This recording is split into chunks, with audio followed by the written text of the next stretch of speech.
प्यारे बुजुर्गों, माताओं, भाई और बहनों,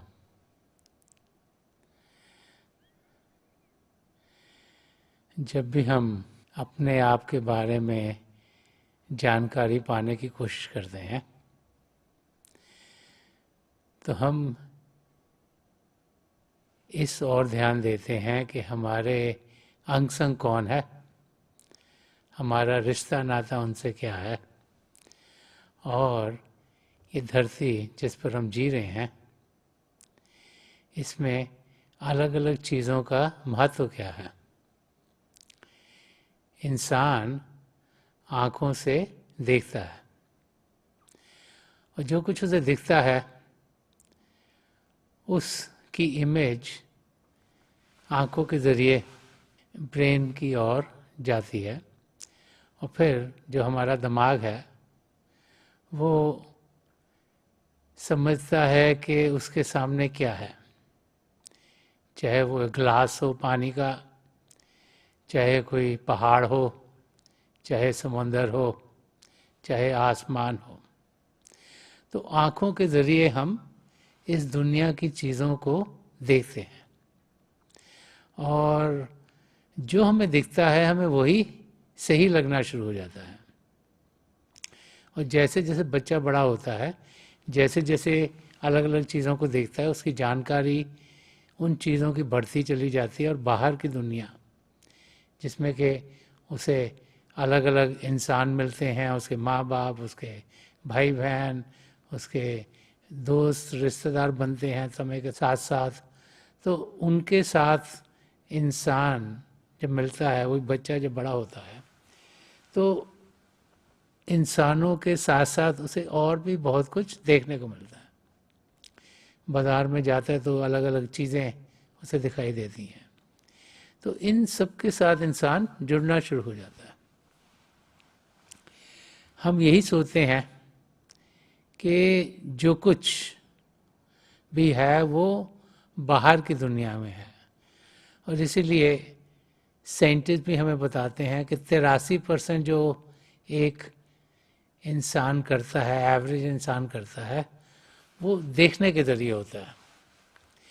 क्योंकि जो हमें दिखता है उस लिहाज से हम चीज़ें करते हैं। अगर कोई फूल खूबसूरत लगे उसकी ओर इंसान खिंचा चला जाता है, अगर उसे देखने में कोई जगह अच्छी लगती है वहाँ पर बार बार जाना चाहते हैं।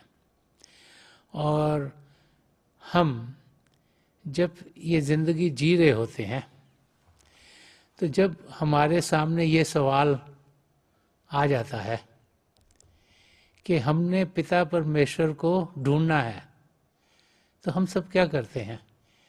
हम इन आँखों के ज़रिए ही प्रभु को पाने की कोशिश करते हैं। कोई हमें बताता है कि परमात्मा शायद इस जगह पर मिलेंगे, तो इंसान आँखों के ज़रिए उस जगह पर पहुंचता है। और कोई कहता है कि इस तरीके से अगर हम कुछ करेंगे तो हम प्रभु को पाएंगे, तो आँखों के ज़रिए हम वो सब करना शुरू कर देते हैं। चाहे यहाँ प्रभु को ढूंढने जाएं, चाहे वहाँ जाएं, चाहे वहाँ जाएं, जहाँ जहाँ ये आँखें लेके जाती हैं बाहर की दुनिया में, वहाँ ही हम प्रभु को ढूंढना शुरू कर देते हैं। तो एक वाक्य है जो दर्शाता है कि पिता परमेश्वर हैं कहाँ और उन्हें ढूंढना कैसे है। तो एक परिवार था, उसमें कई बच्चे थे। तो जब बच्चे थोड़े से बड़े हुए तो उन्हें लगा समय के साथ साथ कि उनके माँ बाप पिता परमेश्वर की पूजा करते थे। तो बच्चों को लगा कि हम प्रभु को ढूंढें कि प्रभु हैं कहाँ, उनकी हम पूजा तो करते हैं लेकिन वो हैं कहाँ।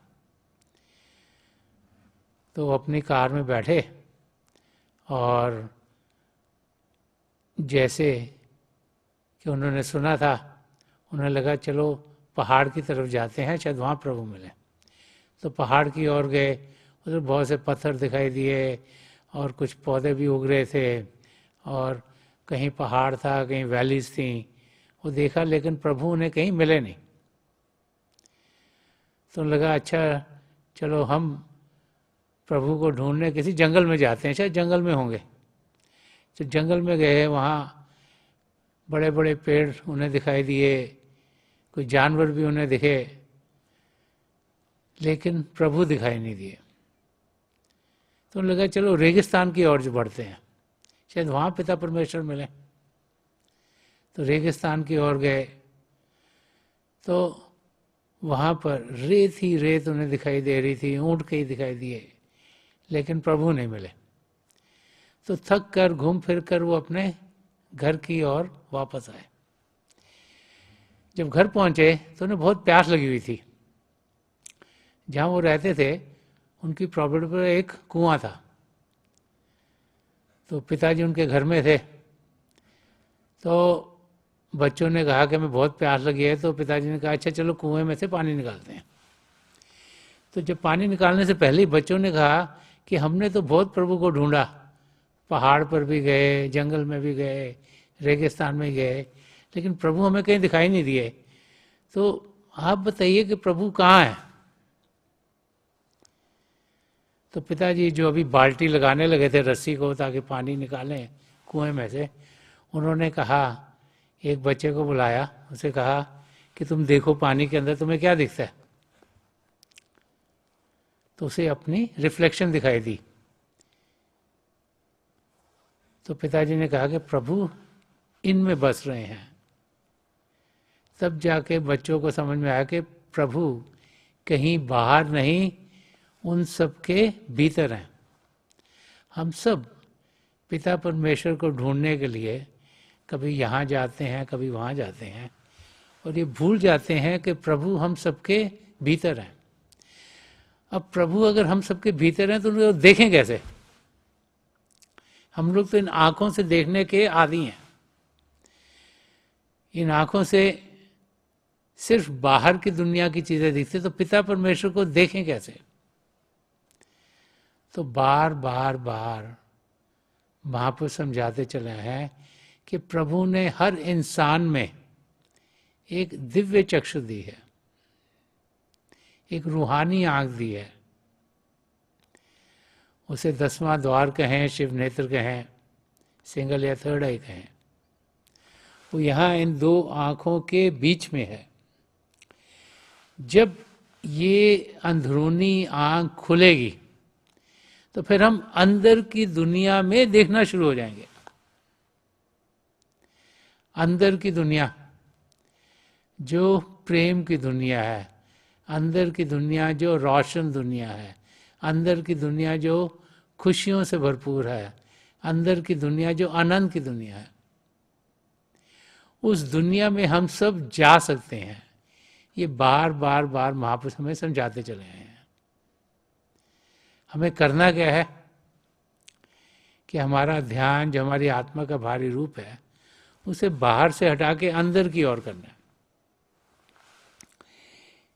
ये शिव नेत्र, ये 10वां द्वार जब ये खुलता है तो फिर अंदर के नज़ारे हम सबके लिए खुलने शुरू हो जाते हैं। और जब हम बाहर के बजाय अंदर की दुनिया की ओर ध्यान देंगे तो हम देखेंगे कि अंदर की दुनिया कितनी हरी भरी है।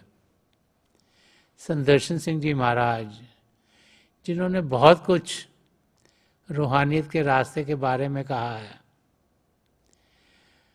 जो चाहते थे कि हम अंदर की दुनिया में बढ़ें, जो चाहते थे कि हम प्रभु के शब्द के साथ जुड़ें, जो चाहते थे हम अपनी आत्मा का मिलाप परमात्मा से करा पाएँ, जो चाहते थे कि हम सब जिंदगी के मकसद को पूरा कर लें, वो एक शेर के ज़रिए समझाते हैं कि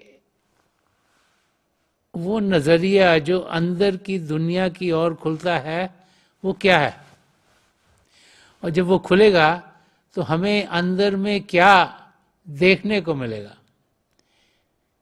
कि जो रूहानी यात्रा है, जो आध्यात्मिक यात्रा है, जो अंदर की दुनिया में बढ़कर हमें मिलती है, उस पर जब हम चलेंगे तो हमें क्या क्या अनुभव होंगे। तो संत दर्शन सिंह जी महाराज अपने शेर के जरिए ये फरमा रहे हैं कि निशाते दिल को निगाहे सरूर से देखो।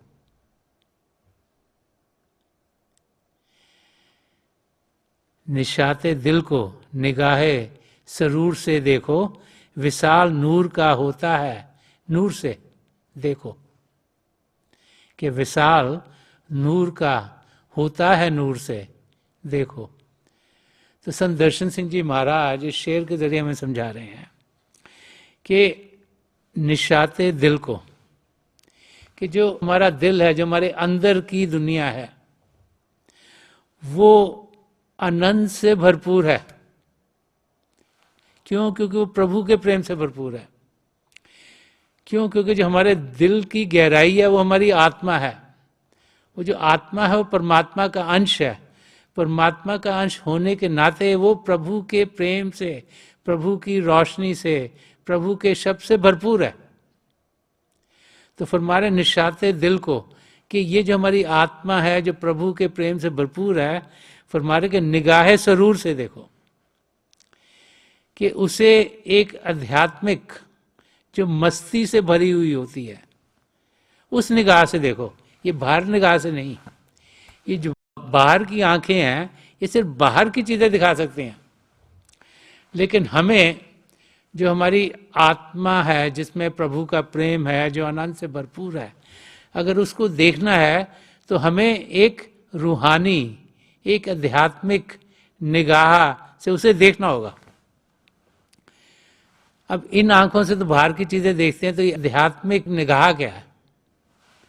ये शिव नेत्र का खुलना है, 10वें द्वार का खुलना। जब तक ये खुलेगा नहीं तब तक अंधेरा ही अंधेरा है। लेकिन जब किसी पूर्ण महापुरुष की नजर करम हमें मिलती है, उनकी दया दृष्टि हम पर पड़ती है, वो अपनी कमाई का ऐसा कुछ हमें देते हैं, हमें नाम की देन देते हैं, तो इस शिव नेत्र को वो खोल देते हैं। उनकी दया मेरे से जब ये अंदरूनी आंख खुलती है तो हम अंदर की दुनिया में बढ़ने के लायक होते हैं। तब हमारा ध्यान बाहर से हटके अंदर की ओर बढ़ना शुरू हो जाता है। और जब हमारा ध्यान अंदर की ओर बढ़ेगा तो हम देखेंगे कि ये जो रास्ता है, जो अंदर की दुनिया का रास्ता है, ये रोशन ही रोशन है, ये जागृत ही जागृत है। कि प्रभु का शब्द, जिसके दो हिस्से हैं, ज्योति और श्रुति, वो कण कण में समाये हमारे भीतर चल रहा है। उसके जरिए हम यहाँ इस धरती पर आए हैं। कई खंडमंडल प्रभु ने रचे, उन्हें पार करते हम इस धरती पर आए हैं। उस शब्द के साथ जुड़ के ही हम वापस प्रभु की गोद में पहुंच सकते हैं, उनसे एक में हो सकते हैं। तो संत दर्शन सिंह जी महाराज ये पहली लाइन में इस शेर के फरमा रहे हैं कि हमें वो निगाह चाहिए जो प्रभु के प्रेम से भरपूर हो, जो मस्ती की निगाह हो, जो आध्यात्मिक निगाह हो, जो रूहानी निगाह हो। वो निगाह शिव नेत्र के खुलने की निगाह है। और जब वो खुलेगी तो फिर हम अंदर की दुनिया में जो है उसे जान पाएंगे। हमारे को जान हमारी आत्मा दे रही है, वो चेतन है, वो प्रभु के प्रेम से भरपूर है, वो रोशन है। जब अंदर की ओर हमारा ध्यान जाता है तो उसका हम अनुभव करना शुरू कर देते हैं। और अगली लाइन में फरमा रहे हैं कि जब ऐसा होगा तो हमें दिखेगा क्या? कि विशाल नूर का होता है नूर से देखो। कि जब अंदर की दुनिया में बढ़ोगे तो तुम्हें ये अनुभव होगा कि तुम्हारी आत्मा, जो कि रोशन है, जो छोटी सी रोशनी है, वो परमात्मा जो कि बहुत बड़ी रोशनी है, उसके साथ जाके मिल जाएगी। कि जब हम अंदर की दुनिया में बढ़ेंगे तो हम अपने सदगुरु की दया मेहर से इस शरीर से ऊपर उठ पाएंगे। ये जो पिंड का देश है, से अंड में पहुंचेंगे, अंड के देश के बाद ब्रह्मांड में पहुंचेंगे, उसको पार करते हुए, पार ब्रह्म उसको पार करते हुए सचखंड में पहुंचेंगे। और जितने भी आवरण है, जितने भी ये कवरिंग्स है हमारी आत्मा के ऊपर, ये एक एक करके हट जाएंगी और हमारी आत्मा का मिलाप परमात्मा में होगा। हम सब उसी मिलाप के लिए इस धरती पर भेजे गए हैं। हम सब इस धरती पर एक ही मकसद से आए हैं, और वो अपने आप को सही रूप में जानना और अपनी आत्मा का मिलाप परमात्मा से करवाना। तो यहाँ संत दर्शन सिंह जी महाराज हम समझा रहे हैं कि जब ये अंदरूनी आंख खुलेगी, जब हमारा नजरिया बाहर की दुनिया की जगह अंदर की ओर बढ़ेगा, तो फिर हम अपने आप को उस आत्मिक रूप में पाएंगे जो प्रभु के प्रेम से भरपूर है, जो हर समय आनंद की अवस्था में रहता है। वहाँ कोई दुख नहीं, कोई दर्द नहीं, वहाँ खुशियाँ ही खुशियाँ हैं, वहाँ आनंद ही आनंद है, क्योंकि वो प्रभु का हिस्सा है। तकलीफें हमारी ज़िंदगी में इसलिए हैं कि उसके ऊपर मन माया के कई पर्दे पड़ गए हैं, तो असलियत छुपी हुई है, हमें दिखती नहीं। ये जो बाहर की दुनिया, उसमें ही हम जीते हैं, उसमें ही कर्म करते हैं, उसी में ही हम दुख दर्द से घिरे रहते हैं। लेकिन जब उसको पार कर जाएंगे तो हम अपने आप को उस आनंद से भरपूर दुनिया में पाएंगे, और वहाँ पर जाके हमें अनुभव होगा कि हम आत्मा है, एक छोटी सी ज्योत है, और जैसे जैसे हम अभ्यास करेंगे, जैसे जैसे हमारा ध्यान और अंदर की ओर टिकता चला जाएगा, जैसे जैसे बाहर की कोई भी चीज़ हमें हलचल में ना लेके जा सके, जैसे हम अपने आप को शांत करते जाएंगे और शांत करते जाएंगे, अंदर की दुनिया में बढ़ते जाएंगे, तो हमें ये अनुभव हो जाएगा कि हमारी आत्मा जो छोटी सी ज्योति है, वो परमात्मा जो बड़ी ज्योति है, उसमें जाकर मिल जाएगी। कि हम सब इसका अनुभव कर सकते हैं, बार बार बार महापुरुष समझाते चले हैं। जब भी महापुरुष इस धरती पर आए हैं, वो यही समझाते चले आए हैं कि हम अपने आप को सही रूप में जानें। जो हमारा जीने का तरीका है, जो इस समय हम मन इंद्रियों के घाट पर जीते हैं, आंखों से देखते हैं, कानों से सुनते हैं, जबान से चखते हैं, नाक से सूंघते हैं, और स्पर्श की इंद्रिय है जिसके जरिए हमारा ध्यान बाहर की दुनिया में जा रहा है। हमें अपने नजरिए को बदलना है।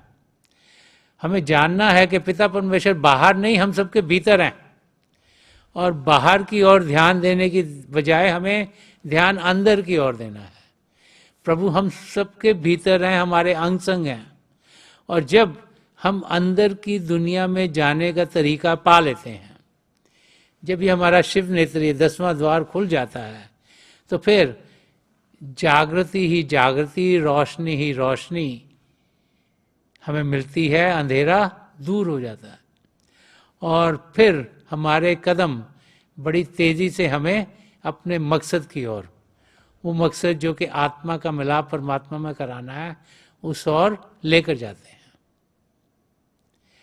हर एक इंसान जब इस धरती पर आता है, उसका मकसद एक है कि इंसान अपने आप को जाने, वो शरीर नहीं, वो मन नहीं, वो दिमाग नहीं, वो आत्मा है, और उस आत्मा का अनुभव करे, और फिर जाने कि वो आत्मा परमात्मा का अंश है, और उस आत्मा का मिलाप परमात्मा से कराए।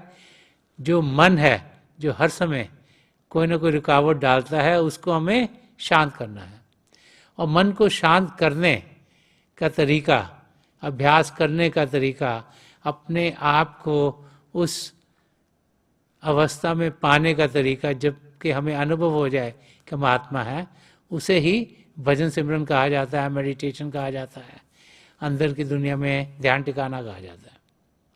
तो थोड़ी देर के लिए हम सब अभ्यास के लिए बैठ जाएं। आप जहाँ भी बैठे आराम से बैठेगा, अपनी आंखें बंद कर लीजिएगा, और ये जो आंखों के डेले आई बॉल्स हैं सीधे सामने होने चाहिए, जैसे 8-10 इंच आपके सामने फोकस हो। आंखें बंद करते ही वो भाई बहन जिन्हें नाम की देन मिली है, आप सिमरन कीजिएगा। और जो भाई बहन यहाँ नए हैं, आप पिता परमेश्वर के किसी भी जाति नाम का जाप कीजिएगा। जाप मन ही मन करना, ऊंचा नहीं दोहराना। आपके सामने थोड़ी देर में अंधेरे में आपको रोशनी के चिन्ह दिखाई देंगे। ऐसे लगेगा रोशनी जैसे आके जा रही है, रोशनी के चक्र हैं। समय के साथ आपको लगे रोशनियां टिकनी शुरू हो गई। हो क्या रहा है कि रोशनी कहीं बाहर से नहीं आ रही, रोशनी आप सबके भीतर है। जब आपका ध्यान टिकता है आपको रोशनी दिखाई देती है, जब आपका ध्यान टूट जाता है आपको अंधेरा अंधेरा दिखता है। तो समय के साथ जैसे जैसे आपका ध्यान और टिकना शुरू हो जाता है, आपको लगता है रोशनी टिक गई, और बहुत से नज़ारे फिर आपके लिए खुलने शुरू हो जाते हैं। आसमान, सितारे, चंद्रमा, सूर्य और कई नज़ारे खुलते हैं। तो जो कुछ दिखता है उसके बीच में देखिएगा, वहाँ से आपको शांति मिलेगी, आपको खुशी मिलेगी, आपको आनंद मिलेगा।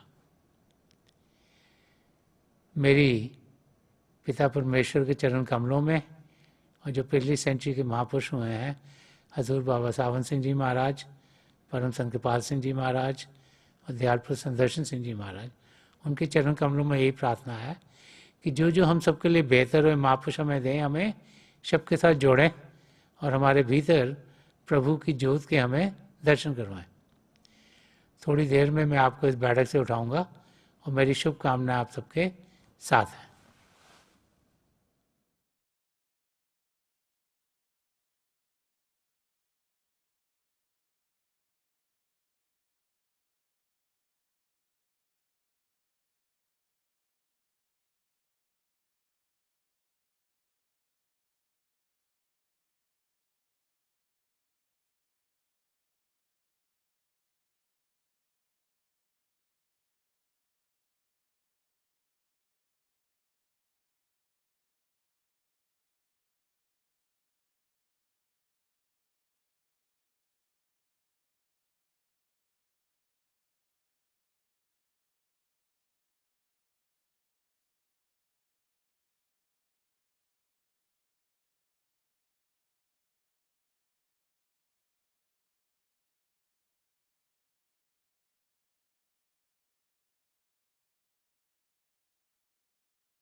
छोड़ दीजिए जी, प्लीज़ लीव ऑफ।